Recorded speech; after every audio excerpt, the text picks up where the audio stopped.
Health insurance पॉलिसीमध्ये नॉमिनेशनचं महत्त्व सांगणारा एक व्हिडिओ आपण ऑलरेडी आपल्या रंगीनी रंगात साऱ्या या यूट्यूब चॅनलवरती अपलोड केलेला आहे. पण देव न करो अशा प्रकारे हेल्थ इन्शुरन्स पॉलिसीमधला जो आपला इन्शुअर आहे, विमाधारक आहे, त्याचं जर दुःखद निधन झालं तर त्या पॉलिसीच्या अंडर रिफंड कुठल्या परिस्थितीत मिळतो आणि त्याच्यासाठी काय कागदपत्रांची पूर्तता करावी लागते किंवा काय प्रक्रिया फॉलो केली जाते ह्याविषयी आता आपण समजून घेणार आहोत. तर समजा हेल्थ इन्शुरन्स पॉलिसीमधले जे इन्शुअर्ड असतो त्याचं जर दुःखद निधन झालं तर रिफंड हा 2 परिस्थितीत मिळतो.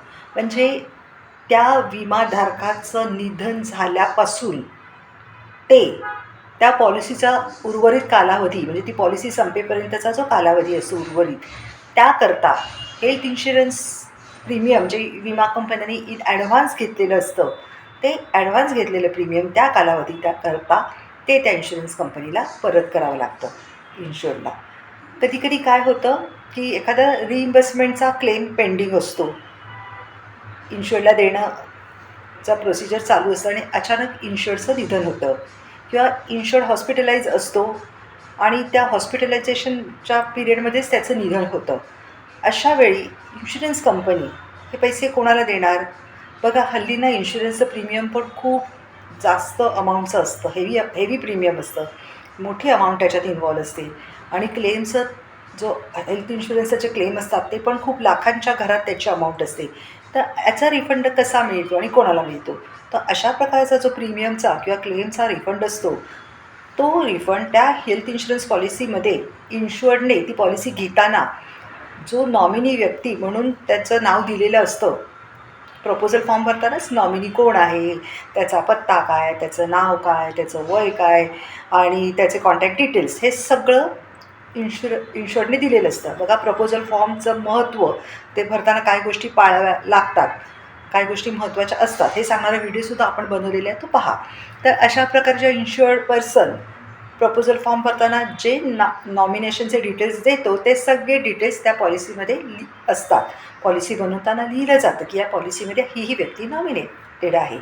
तर अशा प्रकारचा जो रिफंड तो त्या नॉमिनेटेड व्यक्तीला जातो. आता त्याकरता काय करावं लागतं? आता इन्शुरन्स कंपन्यांचा कारभार या बाबतीतला कसा असतो तो आपण समजून घेऊया. जेव्हा एखादा इन्शुरन्स कंपनीला अशा प्रकारे एक लेटर मिळतं की बाबा ह्या इन्शुरन्स पॉलिसीमधली ह्या व्यक्तीचं इन्शुअर्ड जो आहे पर्सन, त्याचं या दिवशी निधन झालेलं आहे, तर त्या लेटरबरोबर इन्शुरन्स कंपनी काय काय अटॅचमेंट आहे ते बघते. पहिलं ते बघतात की ते लेटर जे आहे ते नॉमिनेटेड व्यक्तीकडनंच आलं आहे ना, किंवा जी व्यक्ती त्या लेटरद्वारे रिफंडचे पैसे क्लेम करते ती व्यक्ती त्या इन्शुअर्ड पॉलिसीप्रमाणे नॉमिनी आहे ना, हे पहिलं चेक केलं जातं. नंतर डेथ सर्टिफिकेट पण जोडलं आहे ना, हे पाहिलं जातं. काही इन्शुरन्स कंपन्या त्याच्याबरोबर बरियल सर्टिफिकेट किंवा क्रिमेशन सर्टिफिकेट मागतात, म्हणजे अंत्यविधी झालेला आहे, ज्या मृतदेहावरती अंत्यविधी झालेला आहे याचा एक प्रूफ म्हणून ते सर्टिफिकेट पण ते मागतात. त्याच्यानंतर ओरिजिनल पॉलिसी पण आपल्याला इन्शुरन्स कंपनीला सरेंडर करावी लागते. तर अशा प्रकारचं लेटर हे इन्शुरन्स कंपनीला विथ ऑल दिस अटॅचमेंट मिळालं की इन्शुरन्स कंपनी बघते की अगोदर जी रिफंड क्लेम करते ती नॉमिनी आहे ना, प्लस त्याच्याबरोबर डेथ सर्टिफिकेट आहे ना, ओरिजिनल पॉलिसी आहे ना, क्रिमेशन सर्टिफिकेट वगैरे आहे की नाही, हे चेक केलं जातं इन्शुरन्स कंपनीकडनं. नंतर इन्शुरन्स कंपनीचं स्वतःचं एक सॉफ्टवेअर असतं, ज्याच्यामध्ये जेवढे पण त्या पॉलिसीच्या अंडर क्लेम असतात त्याची नोंद केलेली असते. अशा प्रकारे रिफंड देताना एक महत्त्वाची अट अशी असते की त्या पॉलिसीवरती कुठल्याही प्रकारचा क्लेम नसावा. मग इन्शुरन्स कंपनी त्यांची जे सॉफ्टवेअर असतं त्या सॉफ्टवेअरच्या सिस्टीममधून बघते की बाबा ह्या पॉलिसीवरती काही क्लेम आहेत का. म्हणजे त्यांच्या सिस्टीमप्रमाणे समजा क्लेम नील असतील त्या पॉलिसीवरती, हो की नाही, म्हणजे रिफंड देऊ शकतो त्या पॉलिसीवरती. पण कधीकधी काय असतं की क्लेम TPAकडनं रजिस्टर झालेला असतो पण तो इन्शुरन्स कंपनीच्या सॉफ्टवेअरमध्ये रिफ्लेक्ट नसतो झालेला, दिसत नसतो.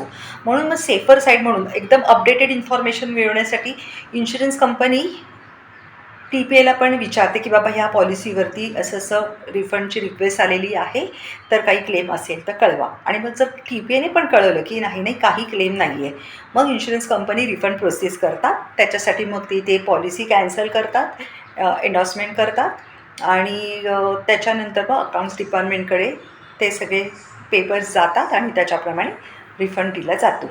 आता इन्शुरन्स कंपनी हा रिफंड डेट ऑफ डेथ म्हणजे मृत्यूच्या तारखेपासून पॉलिसी संपेपर्यंतच्या या उर्वरित कालावधी करता न देता ज्या दिवशी अशा प्रकारचे रिफंड रिक्वेस्टचं लेटर इन्शुरन्स कंपनीला मिळालं आहे त्या तारखेपासून ते पॉलिसी संपेपर्यंत अशा कालावधीकरता ते देतात. तर ह्याच्यामध्ये बरेचदा काय होतं माहिती आहे का, की एखाद्या वेळी समजा इन्शुअर्ड ही वयस्कर व्यक्ती असेल, तर त्यांचा मुलगा येतो आणि मोठा मुलगा सांगतो समजा की ह्या इन्शुरन्स पॉलिसीचा प्रीमियम मी भरला आहे, हो, पण माझ्या वडिलांनी किंवा आईने जी पण इन्शुअर्ड पर्सन असेल त्या पॉलिसीमध्ये त्यांनी मात्र माझ्या छोट्या भावाला नॉमिनी केलं आहे, पण प्रीमियम तर मी भरलं आहे ना. हे बघा मी तुम्हाला प्रीमियमचे डिटेल्स पण दाखवतो माझ्या पासबुकमधून. हे प्रीमियम मी भरलं आहे, त्यामुळे हा रिफंड मला मिळाला पाहिजे. क्लेमचा रिफंड असो, प्रीमियमचा रिफंड असो, जो कोणता रिफंड असो तो मला मिळाला पाहिजे, कारण ह्या पॉलिसीचं प्रीमियम मी भरलं आहे. बघा ही त्यांची इंटरनल कौटुंबिक त्यांची ही अरेंजमेंट असू शकते, पण इन्शुरन्स कंपनी त्याच व्यक्तीला रिफंड देते ज्या व्यक्तीचं नाव नॉमिनेशन म्हणून पॉलिसीवरती असतं. तिथेच इन्शुरन्स कंपनीची जबाबदारी संपते. कधी कधी काय होतं की इन्शुअर्ड पर्सनचा जो नॉमिनी असतो तो नॉमिनी काय सांगतो की मॅडम बघा ना, मी प्रीमियमचा चेक आहे ना माझा बिझनेस अकाउंटमधनं दिला आहे, dash dash dash and company या बिझनेस अकाउंटमधनं मी प्रीमियमचा चेक दिलेला आहे, तर कृपया करून मला तुम्ही हा जो रिफंड काढाल ना तो त्याच अकाउंटमध्ये काढा, कारण प्रीमियम चेक मी त्या अकाउंटमधनं दिला आहे. पण असं होत नाही.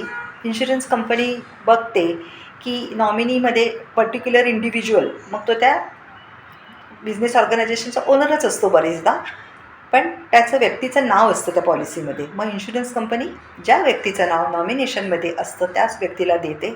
दुसऱ्या कुठल्याही ऑर्गनायझेशनला किंवा कोणाला इन्शुरन्स कंपनी अशा प्रकारचा रिफंड देत नाही. आणखीन एक महत्त्वाचं असं की अशा प्रकारचा जो प्रीमियमला रिफंड असतो ना इन्शुअर्ड पर्सन डेथ झाल्यानंतर, डेट ऑफ डेथपासून date of expiry of the policy या पिरियडकरताचा जो प्रीमियम रिफंड असतो तो फक्त इंडिव्हिज्युअल हेल्थ इन्शुरन्समध्येच दिला जातो. फॅमिली फ्लोटरमध्ये अशा प्रकारचा प्रीमियमचा रिफंड दिला जात नाही. प्रपोर्शनेटसुद्धा काही लोक म्हणतात तरी नाही दिला जात, कारण जरी ती व्यक्ती निधन पावली असली तरी उर्वरित सभासदांकरता कुटुंबातील ती पॉलिसी चालूच असते की नाही इनकरेक्ट, त्यामुळे अशा प्रकारचा रिफंड दिला जात नाही.